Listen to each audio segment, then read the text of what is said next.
नमस्कार मंडळी, आपलं श्री किचनमध्ये स्वागत आहे। आज आपण बनवणार आहोत पोहा, रवा आणि चण्याच्या पिठाचा नाश्ता।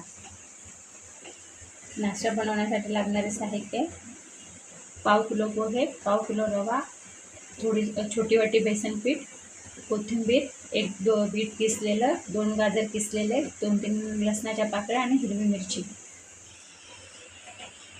गाजर, बीट एकत्र करून घ्यायचे आहे, बेसन पीठ,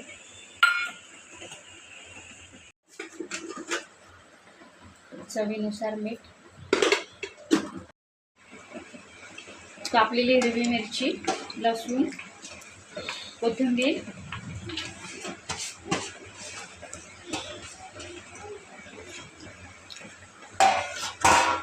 रवा, पोहे एकत्र मिक्स करून घ्यायचे, पीठ भिजवून घ्यायचे।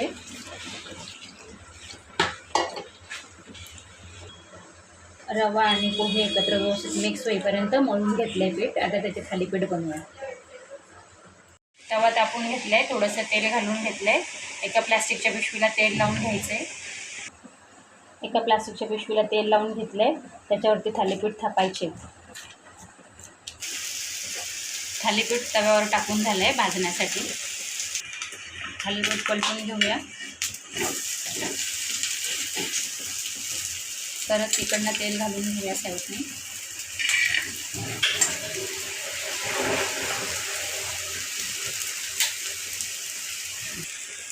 असं एका साईडने व्यवस्थित गुलाबी रंगाने झालंय भाजून, दुसऱ्या साईडने पण व्यवस्थित भाजून घ्यायचंय।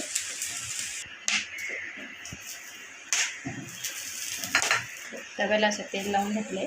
आता आपण थालीपीठ पेपरचं काढून तव्यावरती घालूया,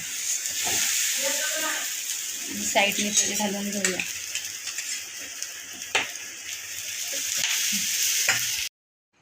बऱ्याचदा मुलांना गाजर, बीट आवडत नाही, तर माझ्या पद्धतीने थालीपीठ करून बघा, तुम्हालाही आवडेल, मुलांनाही आवडेल।